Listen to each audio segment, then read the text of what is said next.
예수님께서 나사로를 살려주신 나사로, 그 나사로의 동생인 마리아가 예수님께 아주 값비싼 향유를 부어드린 사건은 향유옥합이라는 제목으로 굉장히 유명하죠.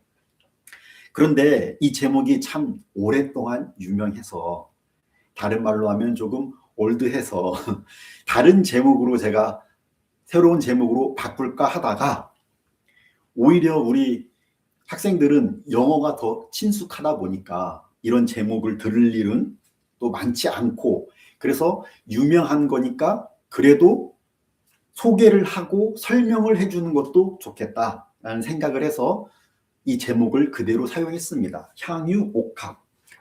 옥합이라는 말은 본래 옥으로 만든 뚜껑이 있는 컨테이너를 의미하는 거예요. 합이라는 게 저희 어렸을 때 찬합이라는 단어도 썼었고, 그릇인데 거기에 뚜껑이 있는 것을 이야기하거든요.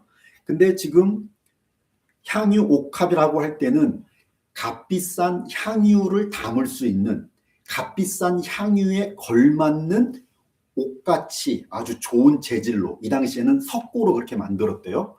도자기처럼 만든, 그래서 뚜껑까지 있어서 냄새가 이렇게 나가지 않도록 막아 놓을 수 있는 그런 합을 이야기합니다. 석고로 만들었다 그래요.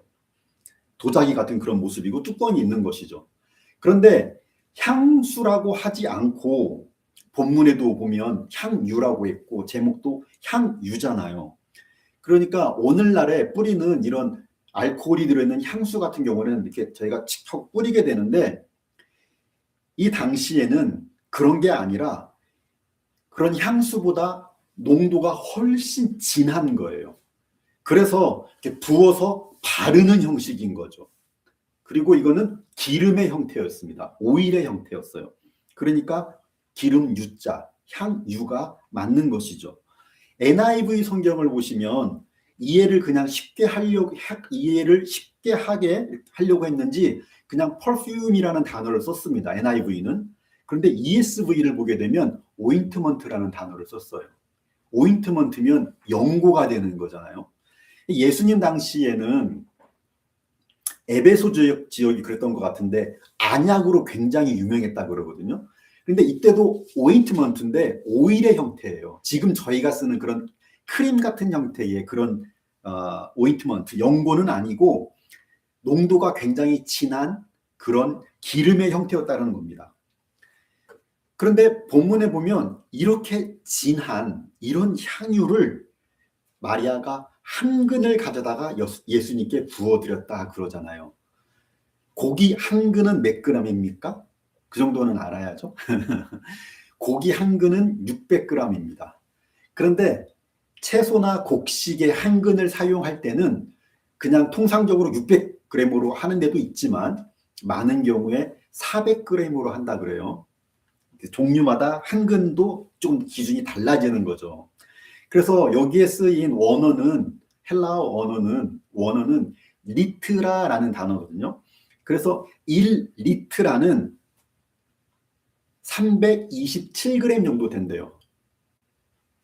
그러니까 저희가 일반적으로 사용하는 향수가, 지금 저희가 일반적으로 사용하는 이 정도 사이즈 되는, 이 사이즈가 100ml, 100g 정도 되는 그런 사이즈입니다. 그러니까 나드 한 근이었다라는 거는 이만한 사이즈 3개 이상이라는 얘기죠. 3개가 넘는 양이에요.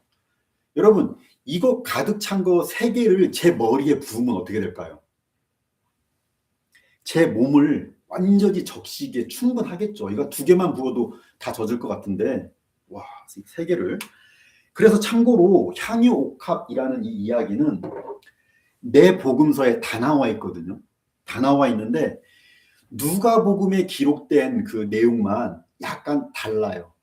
장소도 누가복음에 있는 그 이야기만 갈릴리 지역으로 나와 있고 내용도 차이가 있습니다. 그래서 누가복음에 기록된 그 이야기는 다른 이야기로, 그렇게 많은 사람들이 그렇게 인정을 하고 다른 이야기로 보고, 나머지 마태, 마가복음, 그리고 오늘 요한복음에 있는 이 이야기는 베다니에서 있었던, 예루살렘에서 바울 2km 정도 떨어진 같은 사건으로 보는 거예요.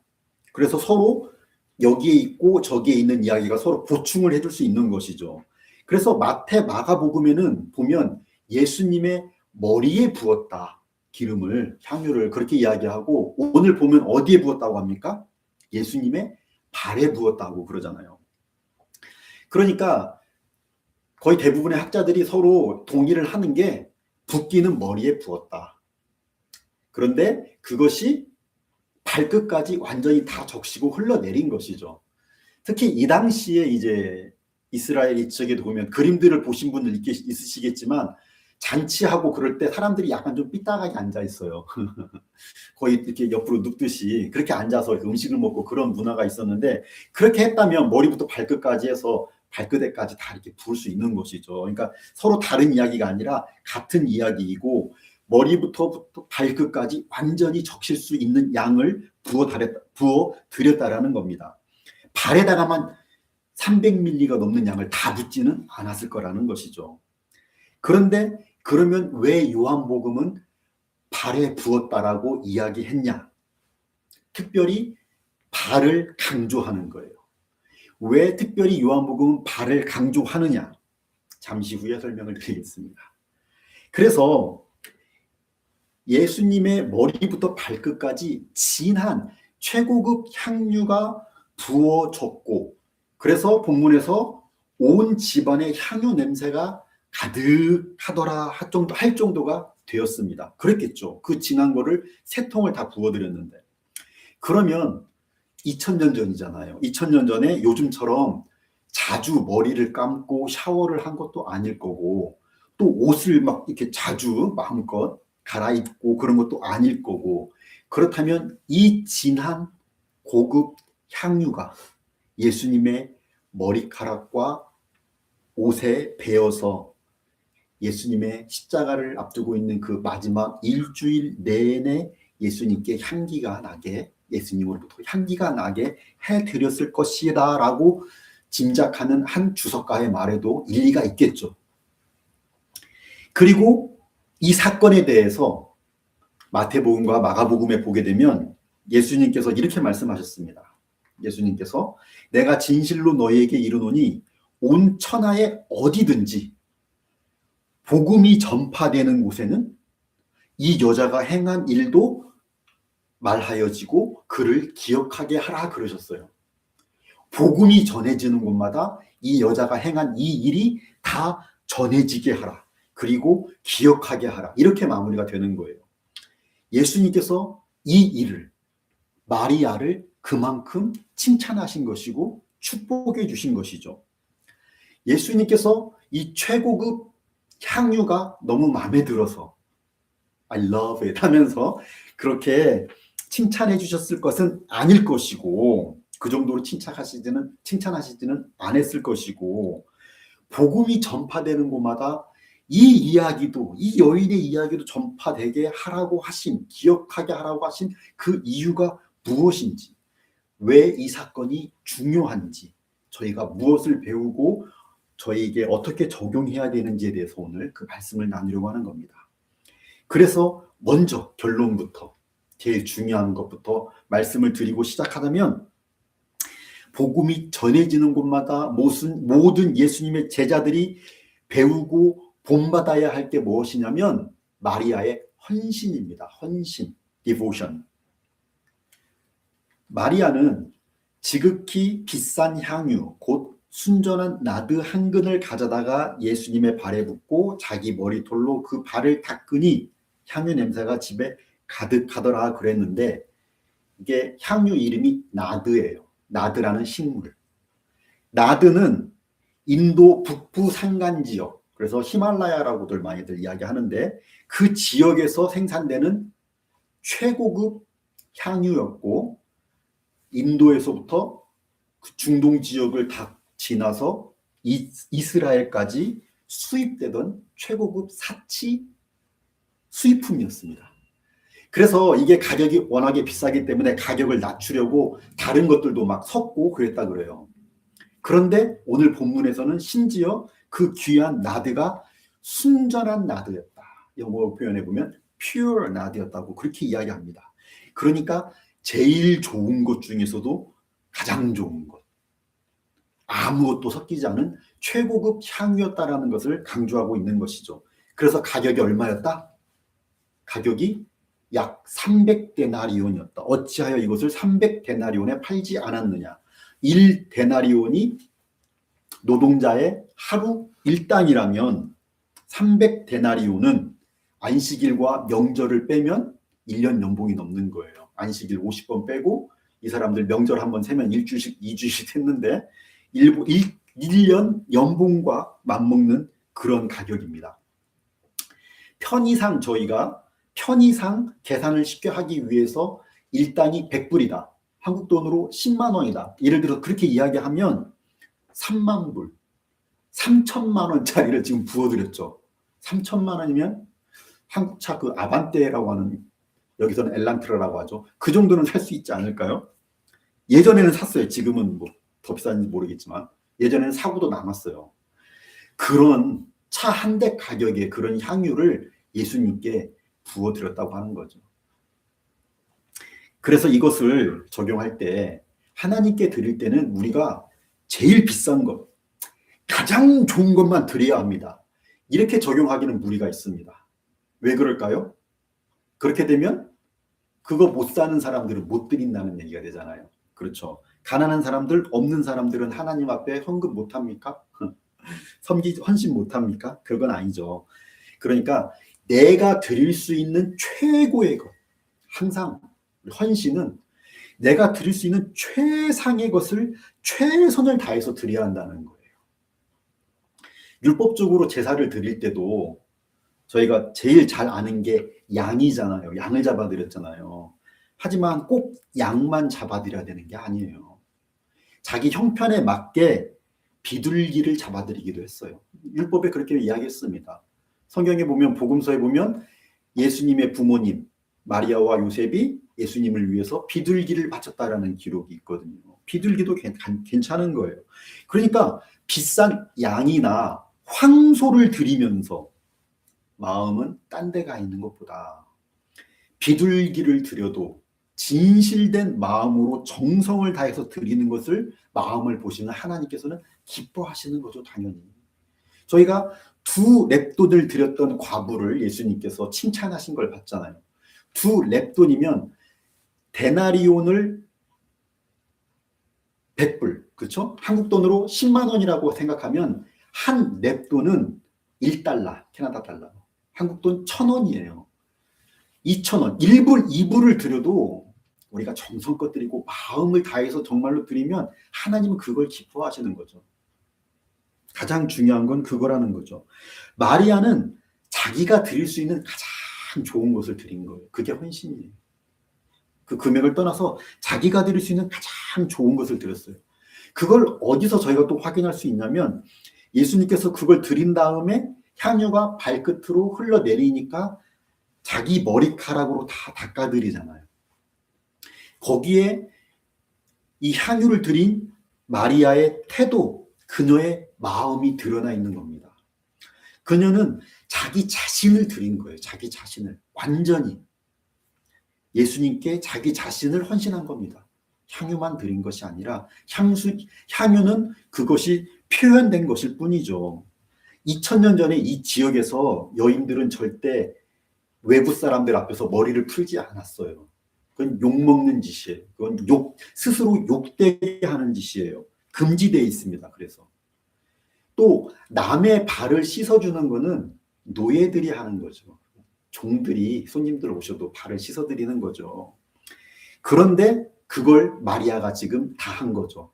수많은 사람들이 같이 있는 자리에서 다른 사람들의 비난을 감수하면서 나는 예수님을 최선을 다해서 섬긴다. 다른 사람들의 비난까지도 감수하고 종 같은 모습으로 자기 인격, 자기 자존심까지 모든 것을 다 내려놓고 노예 같은 모습으로 예수님께 완전히 헌신한 모습을 보여줍니다. 그렇기 때문에 여러 주석가들이 오늘 본문 속의 이 마리아의 행동을 마리아의 신앙 고백이었다라고 이야기합니다. 그녀의 신앙 고백이었습니다. 어떤 신앙 고백입니까? 말로만 주여, 말로만 주님 하는 것이 아니라 예수님을 진짜 주인으로 고백하고 주인으로 섬기는 모습인 것이죠. 지난주에 저희가 자기 부인에 대해서도 한번 더 이야기했잖아요. 매주 하는 이야기지만 가장 중요하니까. 지난주에도 함께 말씀을 나눴는데 자기 부인 뒤에 나오는 말씀도 지난주에는 특별히 같이 살펴봤죠. 자기 부인 뒤에 나온 말씀이 천하를 얻고도 생명을 잃으면 무슨 의미가 있느냐, 무슨 유익이 있느냐. 생명을 잃으면 생명이 천하보다 중요하지 않냐라는 말씀이 자기 부인 메시지 뒤에는 이어졌습니다. 예수님께서 참된 생명이 되심을 정말로 믿는 사람들에게 예수님이 더 중요할까요? 천하가 더 중요할까요? 물질이 더 중요할까요? 벤츠가 더 중요할까요? 그래서 예수님을 위해서 세상의 것들을 포기할 수 있는 거예요.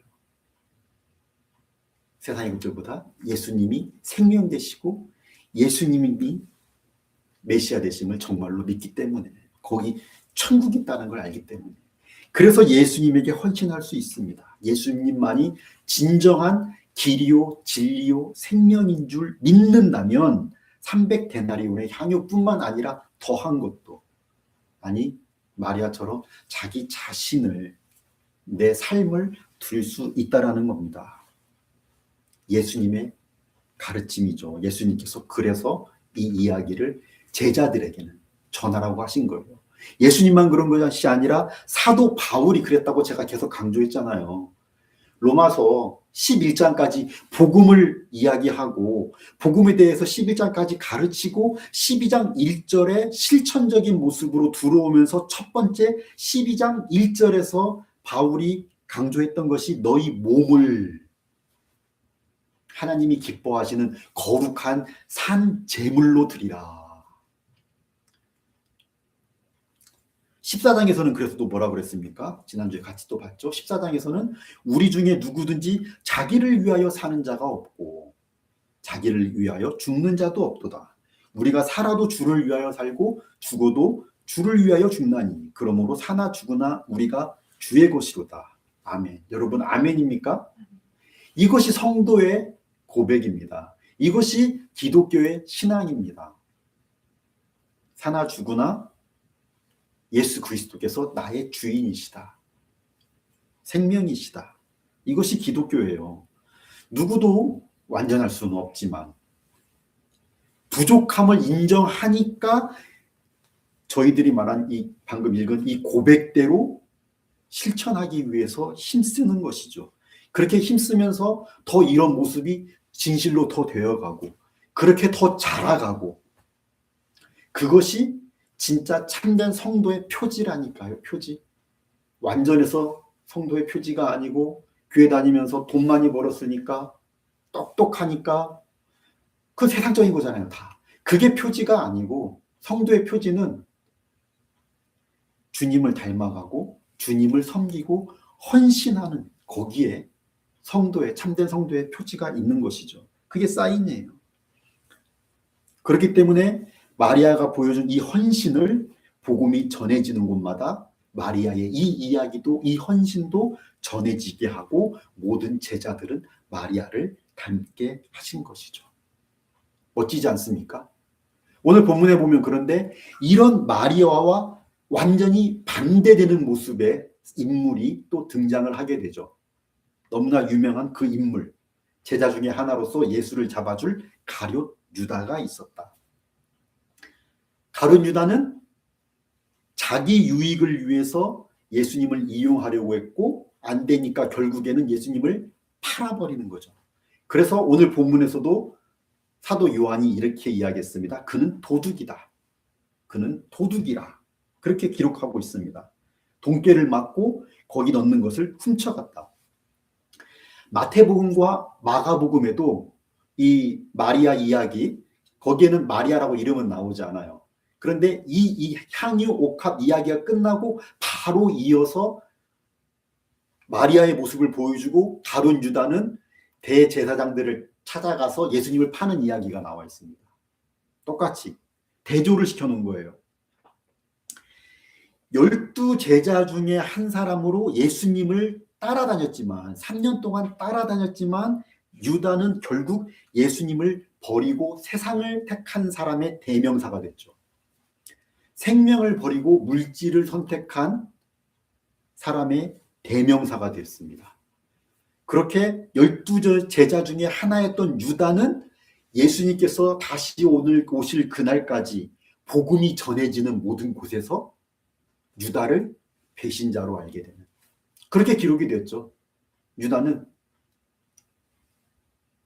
절대 닮아서는 안 된, 제자들이, 복음을 아는 제자들이 절대 닮아서는 안 되는 반면교사, 나쁜 모델로 12 제자 중에 한 명이었던 유다가 영원히 기록되었고, 반대로 예수님을 선택했던, 물질을 버리고 자기 자신도 부인하고 예수님을 선택했던 마리아는 모든 제자들이 본받아야 될 모범으로 성경에 기록되었다. 이것이 오늘 본문이 저에게 보여주는 모습입니다. 참된 믿음은 반드시 믿음의 대상에 대한 헌신으로 드러난다. 믿는 만큼 헌신한다. 그래서 참되고 복된 하나님께서 주시는 것들을 누린다. 사실 이렇게 메시아에 대한 진실된 믿음과 헌신이라는 이런 주제는 요한복음에서 지금 계속해서 반복되고 있는 거 아시죠? 계속 반복되고 있습니다. 그만큼 말씀드렸잖아요. 그만큼 초대교회 당시에 성도들이 박해가 심하고 고난이 심했던 거예요. 그래서 많은 사람들이 예수님을 떠나고 믿음을 포기하는 일들이 있었기 때문에 요한이 이렇게 교훈을 계속해서 반복해서 하는 겁니다. 정말로 생명과 정말로 진리임을 믿는 성도들은 끝까지 헌신하고 인내해야 된다. 그런데 오늘날은 뭐라 그랬어요? 저희들이 이런 고난이 없지만, 이런 정도의 고난은 없죠. 이런 정도의 박해를 받지는 않지만, 외부로부터의 이런 고난은 없지만 더 무서운 게 우리 마음속에 너무나 세상이 화려하고 너무나 달콤해서 믿음으로 좁은 문, 좁은 길은 가려고 하지 않고 세상을 닮은 넓고 빠르고 편한 넓은 문, 넓은 길을 가려고 하고, 갈수록 더욱더 세상은 달콤하게 너 하고 싶은 대로 해. 자기 중심적으로 이런 되어가는 이런 세상. 그러니까 지금까지 얘기했던 제자의 모습, 신앙과는 완전히 반대되는 이런 세상 속에서 저희들이 살아가기 때문에, 이런 세상에서 물들지 않기 위해서는 더욱더 이런 헌신에 대한 강조가 또 더 강조하고 저희들이 배우고 실천해야 되는 그런 중요함이 있는 겁니다. 그렇게 필요하고 그렇게 중요한 거예요. 유다의 모습을 기억하면서 유다를 반면교사로 삼으시고, 마리아의 모습을 기억하면서 우리 제자의 모범으로 삼아서 주님께 헌신하는, 그래서 정말로 생명이 있는 그런 거룩하고 존귀한 믿음의 삶을 살아가야 되는 겁니다. 마리아가 예수님께 이렇게까지 칭찬받고 성도들에게 모범이 되는 헌신적인 제자가 되기까지 분명히, 지금 이게 12장인데 11장에서 예수님께서 나사로를 살려주신 사건이 영향을 미쳤을 겁니다. 굉장히 결정적으로 크게 영향을 미쳤다라는 것을 저희가 절대로 부정할 수 없습니다. 그렇죠. 죽은 사람이 살아났는데. 하지만 제가 반복해서 말씀드렸던 것처럼 기적만으로는 사람이 그 속사람까지 바뀌지 않아요. 기적만으로는 바뀌지 않아요. 심지어 어떤 학자는 기적 보고 바뀌는 믿음은 위험하다라고도 했어요. 기적만 쫓게 되거든요. 기적 없으면 가짜인 줄 알고, 기적 없으면 능력 없는 줄 알고 떠나게 되는 거예요. 그 기적만 쫓는 것도 위험한 거예요. 특히 기적만으로 사람이 속사람까지 바뀌지 않는 걸 저희들이 여러 번 봤죠. 요한복음 안에서도.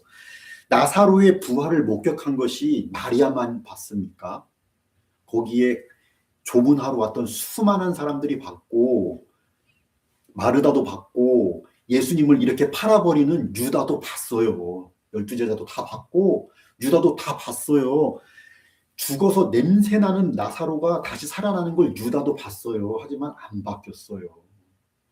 그러니까 이게 믿는 사람들에게 이런 기적이나 이런 게 큰 도움이 되고 소망도 주고 또 힘을 주기도 하지만 안 믿는 사람들에게는 사실 이게 큰 의미가 별로 없습니다. 잘못하면 그것만 쫓는 잘못된 믿음을 쫓아가게 되는 경우도 있습니다. 그래서 많은 사람들이 봤지만 그렇다고 해가지고 마리아처럼 다 헌신한 거 아니라는 거예요. 그럼 마리아에게는 어떤 특징이 있었느냐? 어떤 특징이 있었길래 마리아는 다른 사람들 같지 않고 나사로가 살아나는 모습을 보고 더 진실로 헌신하게 되는 이런 참된 제자의 모범이 되었느냐? 특히 마리아가 지금 이 시점에 오늘 본문이 시작할 때 6월절 엿새를 앞두고 있다고 그랬는데 이제 이 마리아 이야기 끝나면 어떤 이야기가 이어진다고 제가 지난주도 말씀드렸죠? 예루살렘 입성이에요. 예수님이 십자가를 향해 나아가는 마지막 일주일이라고요, 이것이.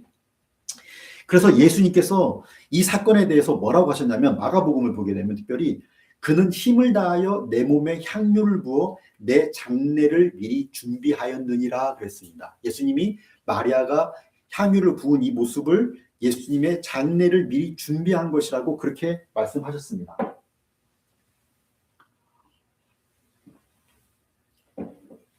다른 누구도 알지 못했듯이 마리아도 분명히 십자가 사건에 대해서 구체적으로 다 알지는 못했을 거예요. 그건 예수님 말고는 아무도 그 구체적인 걸 알지 못했어요. 하지만 그럼에도 불구하고 복음서에 보면 최소한 3번을 예수님께서 명확하게 분명하게 자신의 고난과 죽음과 부활에 대해서 예언하셨습니다. 분명하게 고난과 죽음과 부활에 대해서 말씀하신 게 3번이고 이 요한복음도 저희가 보면서 그렇지만 계속해서 죽음과 부활에 대해서 계속해서 반복하셔서 말씀을 계속 하셨어요. 특히 그래서 저희가 잘 아는 사건이 있잖아요. 한 번은 예수님께서 이것을 이야기하시니까 인자가 고난당하고 죽고 거듭나야 하리라 다시 살아나야 하리라 말씀하시니까 베드로가 예수님을 붙들고 예수님 무슨 소리를 하시는 겁니까? 하고 항변했다 그랬잖아요. 항변했다라는 이 단어를 영어로 바꾸면 rebuke예요. 예수님을 혼냈어요. 예수님 그런 소리 하지 마세요. 예수님 죽으면 우리 어떻게 하라는 거예요. 우리 오른편에 하나 왼편에 하나 보좌 옆에 앉혀주셔야지 죽으면 어떻게 합니까? 그랬잖아요. 그래서 예수님께서 사탄아 물러가라 그러셨죠. 그 사건이 있었잖아요. 네가 하나님의 일은 생각하지 않고 사람의 일만 생각하는구나. 3년을 예수님을 따라다닌 제자들도 자기들의 기대와 다른 예수님, 메시아가 고난당하고 죽는다는 사실을 받아들이지 못했습니다. 예수님을 따라다니면서 믿는다고 하면서도 온전히 예수님의 말씀에 귀 기울이지 않았습니다. 듣고도 자기들 좋은 대로만 해석하고 그러니 거기에서는 주의 뜻대로 온전하게 하는 순종도 없고 헌신도 없는 거죠. 뭘 한다고 해도 지 뜻대로 자기 뜻대로 하는 거예요. 주인의 뜻대로 하지 마시고 내 뜻대로 하옵소서 이런 식이 되는 거죠. 참된 헌신 참된 그게 순종이 아닌 거예요. 열심히 해도 주인의 뜻대로 해야지. 주인의 뜻을 알아야죠. 마리아가 그걸 하는 거예요. 마리아는 그게 달랐던 겁니다. 오늘 본문까지 마리아가 복음서에 3번 등장합니다. 복음서에 마리아가 총 3번 등장하는데 3번 모두 마리아는 예수님의 발 앞에 엎드립니다. 예수님의 발 아래 앉아 있어요. 누가복음에서도 그랬고 요한복음에서도 계속 그렇게 나와요. 가장 잘 아는 사건이 있잖아요. 예수님께서 마르다와 마리아를 방문하셨을 때 언니 마르다는 예수님 섬기느라고 바빠가지고 음식하고 분주했는데 마리아는 어떻게 했어요? 예수님의 발치에 앉아 그의 말씀을 듣고 있었어요. 마리아는 그걸 가장 좋아했어요. 게을러서가 아니라 주의 말씀이 가장 중요하다는 것을 지금 예수님이 오셨으면 예수님의 말씀을 듣는 것이 가장 중요하다는 걸 알았고 예수님 발 앞에 가장 가까운 데에서 말씀을 사모하는 마음으로 그렇게 듣고 있었다라는 것이죠. 성경에 나오는 요한복음뿐만 아니라 누가복음에도 나오는 마리아의 그 모습입니다. 또 저희가 지난주에 살펴봤던 나사로 사건에서도 마르다가 먼저 예수님을 찾았고 두 번째로 마리아가 예수님을 찾아왔는데 마리아는 예수님을 찾아뵙고 다른 사람한테는 이런 표현이 안 나와요. 근데 마리아는 그 발 아래 엎드려 울었다 그랬거든요. 항상 예수님 발 앞에 앉고 발 앞에 엎드리는 모습이 성경에 그려져 있습니다. 다른 사람에게 이런 말이 표현이 없다니까요. 그리고 오늘 본문에서도 예수님의 발에 부었다. 그러니까 머리부터 발끝까지 다 부었는데 특별히 발에 부었다. 발을 강조하고 있고 머리털로 그 발을 닦아드렸다. 노예처럼 예수님을 섬겼다라고 이렇게 보여주고 있는 것이죠. 마리아는 자기 자신을 완전히 주님 앞에서는 참된 주인 앞에서는 부인하고 주인의 말이라면 죽을 수 있고 살 수 있는 참된 종으로 참된 노예처럼 참된 제자의 모습으로 그렇게 신앙생활을 했던 거죠. 그렇게 살았던 것이죠. 경청이라고 그러잖아요. 경청. 경청이라는 단어를 한국말로 찾아보면 굉장히 길어요, 뜻이. 근데 저는 경외하며 듣는 게 경청이라고 쉽게 그렇게 이야기합니다. 같은 공경할 경자를 쓰고 있잖아요. 다른 사람이 말을 할 때 그런 경우도 참 많잖아요. 안 듣는 사람들도 참 많잖아요. 자기 할 말만 생각하고 있고 남이 이야기하는데도 그래 그래 그러니까 너 이렇게 해야 돼. 들어주질 않죠. 경청은 상대방에 대해서 생각하면서 상대방의 마음까지 생각을 하면서 다 듣는 거예요. Listen carefully. 상대방의 마음에 대한 그런 리스펙트하는 마음을 가지고 그렇게 들어주는 거예요. 그래서 이렇게 경청만 잘해도 상담할 때 상대방들이 운다 그래요. 내 말을 이렇게 잘 들어주나, 나를 이렇게 생각해 주나. 마리아는 예수님께 그렇게 경청을 하는 사람이었다는 것이죠. 그러니까 예수님의 뜻을 알아요. 다른 사람들은 마음속에 자기 생각들이 있고 자기 뜻이 있었어요. 자기 계산들이 있어요. 그러니까 예수님이 말씀해도 그거를 내가 걸러들어요, 항상. 그런데 마리아는 그게 아니었다라는 겁니다. 그 모습이 발 앞에 엎드리고 발 앞에 앉는 모습으로 드러났다라는 것이죠. 말씀을 사모하고 주의 뜻을 살피고 그래서 주의 뜻대로 행동하고 그게 진짜 순종이고 그게 진짜 헌신인 거예요. 아까도 말씀드렸지만 내 뜻대로 마시고 주 뜻대로 하시옵소서. 이게 헌신이고 이게 순종이지. 내 뜻대로 해주시옵소서. 이게 어디에 순종이고 어디에 헌신이 있습니까? 내 생각, 내 지식, 내 경험이 중요한 게 아니에요. 신앙은 내 생각 내려놓는 거고 내 지식 내려놓고 내 경험도 내려놓는 거고 내가 경험했다고요? 몇 년을 살았습니까? 100년도 못 사는 인간이 얼마나 다양하고 얼마나 많은 경험을 했겠어요? 했으면 하나님 앞에서 내 경험을 이야기할 수 있습니까? 예수님이 진리입니다. 예수님이 길이고 예수님이 생명입니다. 그것을 알기 때문에 주의 말씀을 사모하고 거기에 헌신하고 거기에 순종하는 것이 그게 참된 제자입니다.